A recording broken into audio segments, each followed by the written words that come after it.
High, আমি Priyanka's cooking passion চ্যানেলে তোমাদের সবাইকে স্বাগত। আজ আমি তোমাদেরকে বানিয়ে দেখাবো রেস্টুরেন্ট স্টাইল নান রুটি। তোমরা একবার হলো এইভাবে এই রেসিপিটি বাড়িতে ট্রাই করে দেখবে।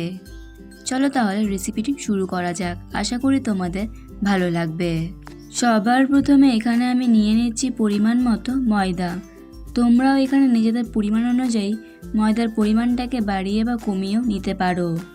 এবার আমি এর মধ্যে দিয়ে দিচ্ছি পরিমাণ মতো লবণ, দিয়ে দিচ্ছি 1 চামচ বেকিং পাউডার, আর দিয়ে দিচ্ছি খুবই সামান্য একটু বেকিং সোডা। এখানে কিন্তু বেকিং পাউডার আর বেকিং সোডাটাকে দিতেই হবে।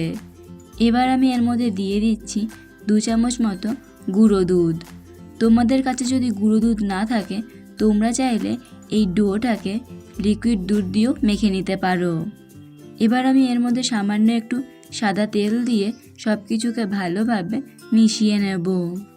সব কিছুকে কিন্তু ভালোভাবে মিশিয়ে নিতে হবে যাতে কোনো রকম ডালা ডালা অংশ না থাকে, আর সব উপকরণগুলো যেন ভালোভাবে মিশে যায়।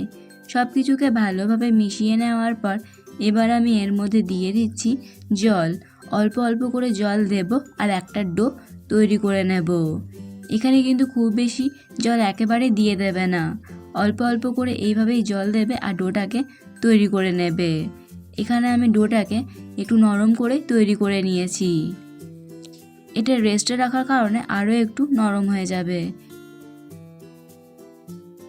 এবার আমি ডোটার ওপরে সামান্য একটু সাদা তেল ভালোভাবে মেখে 5 মিনিটের জন্য রেস্টে রেখে দেব। 5 মিনিট পর ফিরে এলাম। এবার আমি ডোটা থেকে লেচি কেটে নেব। এখানে কিন্তু একটু ছোট ছোট করে লেচিগুলোকে কেটে নিতে হবে। খুব বেশি বড় বা খুব বেশি ছোট করে কাটা যাবে না।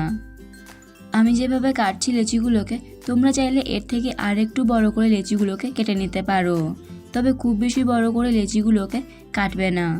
আমি এখানে লেচিগুলোকে কেটে নেওয়ার পর এইভাবে হাতের তালুর মধ্যে রেখে গোল করে শেপটাকে দিয়ে দিচ্ছি। এবার আমি এদিকে একটা বেলুন চাকি নিয়েছি আর লেচির মধ্যে সামান্য একটু সাদা তেল লাগিয়ে নিয়েছি। এখানে কিন্তু ময়দা দিয়ে বেলা যাবে না, সাদা তেল দিয়ে এটাকে বেলে নিতে হবে। এবার আমি ওপর থেকে দিয়ে দিচ্ছি সামান্য একটু কালো জিরে। এখানে কিন্তু খুব বেশি কালো জিরে দেওয়ার দরকার নেই। আর দিয়ে দিচ্ছি ধনে পাতা। ধনে পাতাটাকেও আমি লেচির চারিপাশে ভালোভাবে সমানভাবে ছড়িয়ে দিচ্ছি যেন সব দিকেই ভালোভাবে ছড়িয়ে যায় ধনে পাতাগুলো। এবার আমি এটাকে বেলে নেব।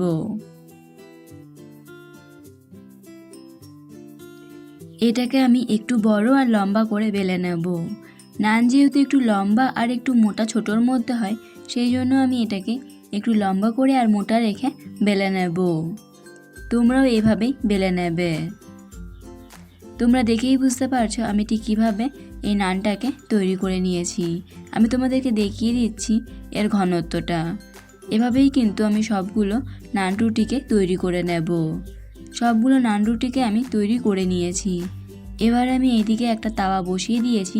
তাওয়ার মধ্যে প্রথমে আমি এইভাবে একটু জল ভালোভাবে ছড়িয়ে দিচ্ছি। খুব বেশি জল কিন্তু দেওয়া যাবে না, এভাবেই অল্প জল তাওয়াটার মধ্যে চারিপাশে ভালোভাবে ছিটিয়ে দিলাম। এবার আমি ওপর থেকে দিয়ে দিলাম নান রুটিটাকে। এবার এখন আমি এটাকে আর নাড়াচাড়া করব না, কিছু সময় এটাকে রেখে দেওয়ার পর এবার আমি এটাকে উল্টে দিচ্ছি।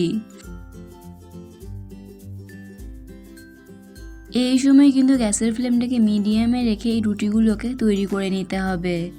এবার আমি ওপর থেকে একটু সাদা তেল চারিপাশে ভালোভাবে লাগিয়ে নিচ্ছি। এভাবেই কিন্তু চারিপাশে অল্প একটু সাদা তেল লাগিয়ে নিতে হবে, খুব বেশি সাদা তেল এখানে প্রয়োজন পড়বে না। এবার আমি রুটিটাকে উল্টে দিলাম। এভাবেই আমি রুটিটাকে উল্টে পাল্টে ভালোভাবে সেঁকে নিয়ে তৈরি করে নেব।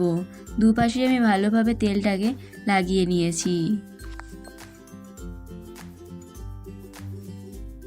তোমরা যদি আমার চ্যানেলে নতুন হয়ে থাকো তাহলে ভিডিওটি দেখতে দেখতেই আমার চ্যানেলটিকে সাবস্ক্রাইব করো এবং পাশে থাকা বেল আইকনটি অন করে দাও আরও নতুন নতুন রেসিপির আপডেট পাওয়ার জন্য।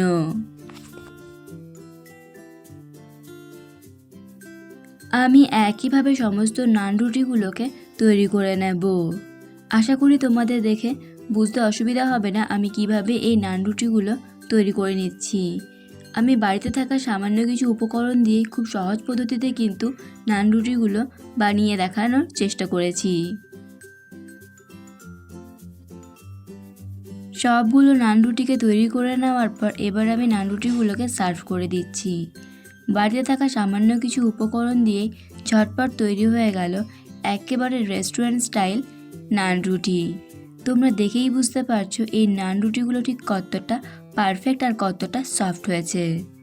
তোমরা একবার হলেও বাড়িতে এইভাবে নান রুটি রেসিপিটা ট্রাই করে দেখবে। বাইরে থেকে আর কিনে খাওয়ার প্রয়োজন পড়বে না, আর রেস্টুরেন্ট থেকে এত দাম দিয়েও কিনে খেতে হবে না। আশা করি আমার আজকের এই রেসিপিটি তোমাদের ভালো লেগেছে। অবশ্যই কমেন্ট করে জানাবে রেসিপিটি কেমন লাগলো। নতুন রেসিপির জন্য চ্যানেল সাবস্ক্রাইব করো।